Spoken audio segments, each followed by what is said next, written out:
नमस्कार मंडळी, स्वागत आहे तुमचं सगळ्यांचं आपल्या लाडक्या युट्यूब चॅनलमध्ये. तर व्हिडिओवरती नसाल तर व्हिडिओला लाईक करायला विसरू नका आणि चॅनलला सबस्क्राईब करायला देखील विसरू नका. आणि हा व्हिडिओ शेवटपर्यंत नक्की बघा. विश्वाच्या आईसमोर आला चक्क आता जानूचा खरा चेहरा. तर दुसरीकडे मात्र आजी आता भावनाला त्या घराच्या बाहेर काढणार. तर नक्की काय घडतं त्याला संपूर्ण अपडेट जाणून घेऊया. तर मित्रांनो, तुम्ही पाहिलंच असेल की आता ह्या जयंतने पूर्णपणे ठरवलेलं असतं की काही जरी झालं तरी शेवटी जानूला आता शोधून काढायचं. आणि त्याला माहीत असतं की आता मला माहिती आहे की जानू माझी कुठे आहे. कारण की तुम्ही पाहिलंच की विश्वाने केलेल्या मूर्खपणाची शिक्षा सगळी काय आता त्यालाच भोगावी लागणार आहे. कारण की त्याला असं वाटत असतं की जयंतला आता जानूबाबतची काहीच खबर नाही आहे. त्याच्यामुळे हा जयंत आता खूप शांत बसलेला आहे. पण विश्वाने जी चूक केलेली असते सगळ्यात मोठी ते म्हणजेच त्यांच्या घरी जो काही ड्रायव्हर म्हणून व्यक्ती ठेवलेला असतो तोच खरा जयंत असतो. याबाबतचं काही सत्यांना माहीत नसतं. तर पुढे तुम्ही पाहसाल की आता तुम्हाला माहीतच असेल की आपल्या जानूचा वाढदिवस असतो आणि त्याच वाढदिवसामध्ये आता जयंत ठरवतं की मला आता धिंगाणा घातला पाहिजे. कारण की तुम्हाला माहितीच आहे की तनूचा वाढदिवस आहे हे सगळं त्या घरामध्ये चाललेलं असतं आणि सोबतच मात्र जयंत कानिटकर त्या ठिकाणी असतो हे याबाबत कोणालाच काहीच खबर नसते. कारण की तुम्हाला माहितीच आहे की जयंतने त्याचं पूर्णपणे गेटअप बदललेलं असतं आणि कोणालाच ओळखू येत नसतं की हा जयंत आहे का दुसरा कोणी. आणि त्याच वेळेस मात्र त्याला कळतं की आता तनूचा म्हणजेच माझ्या जानूचा वाढदिवस आहे आणि ती लवकरात लवकर आता त्या वाढदिवसामध्येच मला तिला धप्पा दिला पाहिजे. त्यासाठी जयंतने आता पूर्णपणे तयारी केलेली असते. तर दुसरीकडे विश्वाला आता जयंतचा जास्तच राग यायला सुरुवात झालेली असते. तुम्हाला माहितीच आहे की जयंत अचानकच गायब कुठे होतो याबाबतची काहीच खबर मात्र विश्वाला कळत नसते. पण विश्वाला मुळात हेच माहीत नसते की त्याच्या घरातच जयंत वावरतो. तर दुसरीकडे जयंत, जानू सगळेजण असेच आनंदात वागत असतात जसं की त्यांना माहीतच नसतं की त्यांच्यावरती कोणतं येणारं संकट आहे का नाही आहे. कारण की त्यांना असं वाटत असतं की आपल्यावरती कोणतंच संकट येणार नाही. पण आता त्यांच्यावरती संकट येण्यासाठी खूप साऱ्या गोष्टी अशा घडत असतात की ते आता खूप मोठ्या भयानक अशा संकटात अडकणार आहेत. तर दुसरीकडे तुम्ही पाहिलंच की लक्ष्मीने ज्या प्लॅनिंगमध्ये सिद्धू आणि भावनाला इन्व्हॉल्व केलेलं असतं आणि तिला वाटत असतं की काही जरी झालं तरी सिद्धू आणि भावना मला या संकटातून बाहेर काढतील. आणि तुम्हाला माहितीच आहे मित्रांनो, ही लक्ष्मी बिचारा फक्त सिद्धूला तिच्या संकटामध्ये बोलून घेते. पण सिद्धू ज्यावेळेस मात्र संकटात असतो त्यावेळेस मात्र ही लक्ष्मी कधी देखील सिद्धूच्या संकटामध्ये कधी देखील धावून गेलेली नव्हती. पण असो मित्रांनो, तर दुसरीकडे मात्र लक्ष्मीला वाटत असतं की काही जरी झालं तरी आता मला शेवटी ह्या ड्रग रॅकेट्समधून सिद्धू आणि भावनाच बाहेर काढतील. आणि सिद्धू आणि भावनाने पूर्णपणे प्लॅनिंग असं बनवलेलं असतं की त्यामध्ये मात्र कानविंदेलकरचा आता खरा चेहरा सगळ्या जगासमोर येणार असतो. पण यामध्ये फक्त कानविंदेलकर सामील नसतो तर यामध्ये सुपर्णा देखील सामील असते. आणि हा सगळा प्लॅनिंग बनवलेला असतो सुपर्णाने. कारण की तुम्हाला माहितीच आहे की सुपर्णाला पूर्णपणे दळवी कुटुंबाचा बदला घ्यायचा असतो.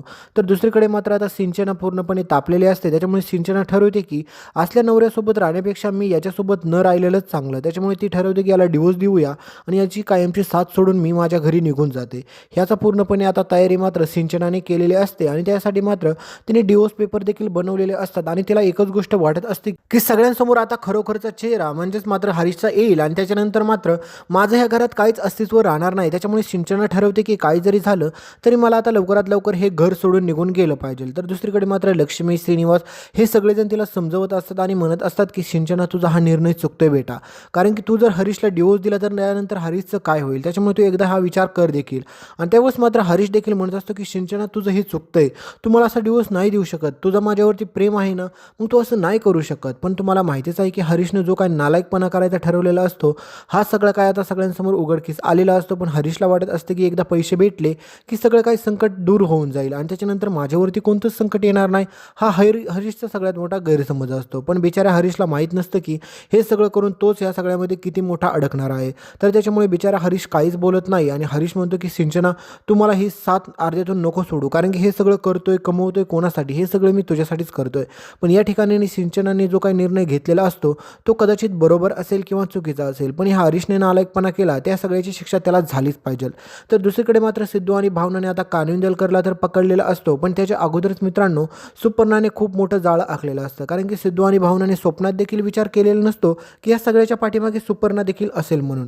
कारण की त्यांना याबाबतची काहीच खबर नसते. तर आता ज्या क्षणी कानविंदेलकरला सिद्धूने बेदम मारलेला असतो आणि त्यावेळेस मात्र आता कानविंदेलकरकडून सगळं काही सिद्धू उकळून घेत असतो आणि म्हणत असतो की खरं खरं सत्य सांग. मित्रांनो, या ठिकाणी सिद्धूची सगळ्यात मोठी चूक होती. कारण की सिद्धूला अजिबात देखील खबर नसते की त्याला पुराव्यानिशी काही देखील गोष्टी शक्य होणार नाहीये.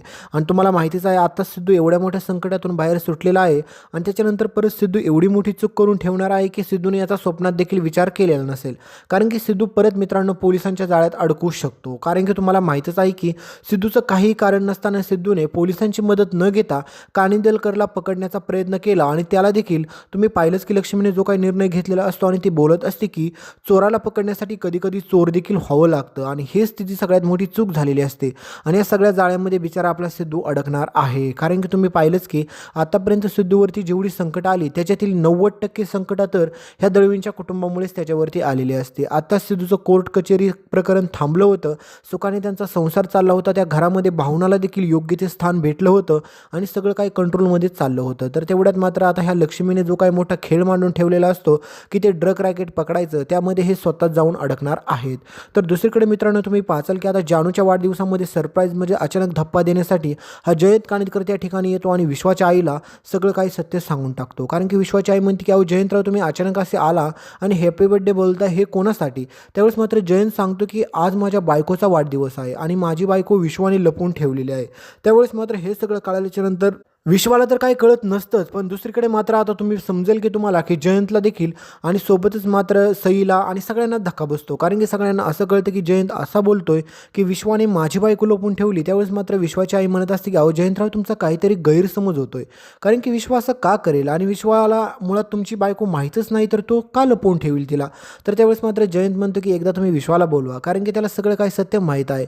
आणि त्याच ठिकाणी मात्र मित्रांनो विश्वाच्या आईसमोर सगळं काही खरं सत्य उघडकीस येतं की जयंतच्या बायकोचा आणि विश्वाचा काही ना काही संबंध होता. आणि तोच मित्रांनो संबंध मात्र तुम्हाला माहितीच आहे की विश्वाला याच्या अगोदर जयंतने मारहाण केली त्या घरामध्ये येऊन. त्यावेळेस मात्र देखील विश्वाच्या आईने विश्वाला विचारलं होतं की विश्वा मला खरं खरं सत्य सांग, जयंतरावांच्या बायकोचा आणि तुझा काही संबंध नाही ना? कारण की ते असे घरी येऊन बेधरपणे तुला मारू शकत नाही आहेत. आणि त्यावेळेस मात्र तुम्हाला मित्रांनो कळेल की आता विश्वाच्या आईला सगळं सत्य समजलेलं असतं की आपल्या घरामध्ये राहणारी जानू म्हणजेच तनू, तिचं खरं नाव जानू आहे आणि तीच जयंतरावांची बायको आहे.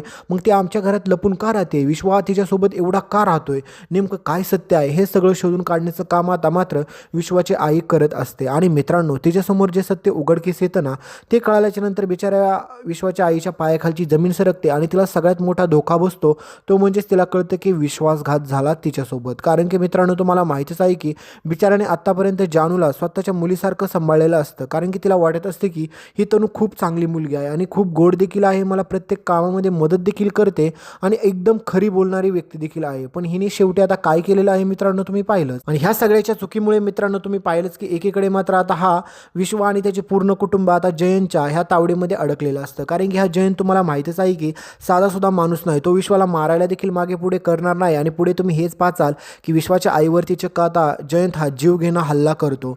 आणि मित्रांनो हे सगळं झालं कोणामुळे? जानूमुळे. आणि दुसरीकडे आता सिद्धू देखील खूप मोठ्या भयानक संकटामध्ये अडकतो. कारण की मित्रांनो ह्या सगळ्याच्या पाठीमागे कोण असतं तुम्हाला माहिती आहे का? कारण की ह्या सगळ्याच्या पाठीमागे असते दळवींचं कुटुंब, म्हणजेच मित्रांनो भावनाचं कुटुंब, म्हणजे लक्ष्मी यांचं कुटुंब. कारण की तुम्हाला माहीत नसेल, कारण की सिद्धू एका संकटातून बाहेर निघाला की दुसऱ्या संकटामध्ये त्याला अडकवण्यासाठी सगळ्यात मोठा प्रयत्न केला असतो. तो म्हणजे कोणी? तर फक्त आणि फक्त ह्या दळवींच्या लोकांनी. तर तुम्हाला काय वाटतंय, बिचाऱ्या सिद्धूने लक्ष्मी आणि श्रीनिवास यांच्या कुटुंबाची मदत करून चूक केली का बरोबर? हे तुम्हीच कमेंटमध्ये सांगायला विसरू नका. आणि दुसरीकडे तुम्ही पाहिलंच की आता हे आनंदी आणि सोबतच मात्र आपला श्रीकांत दोघेजण देखील आता सिद्धू आणि भावनाच्या घरी सारखे जातात. तर हे देखील त्यांनी जाणं बंद करावं. कारण की हे जे एका प्रकारे पाहिलं तर तुम्हाला पूर्णपणे चुकीचं दिसतं हे तुम्हाला चांगलंच माहीत आहे. आणि सिद्धू आणि भावना तर त्यांच्या बाळाचा देखील त्यांनी विचार केला पाहिजे. तर तुमचं नेमकं मत काय आहे हे मला कमेंटमध्ये सांगायला विसरू नका. आणि जानूने जे काही विश्वाच्या घरामध्ये राहण्याचा निर्णय घेतला आहे तो तिचा बरोबर आहे का चुकीचा हे देखील कमेंटमध्ये सांगायला विसरू नका. भेटूया पुढच्या अपडेटमध्ये. तोपर्यंत चॅनलला सबस्क्राईब करा.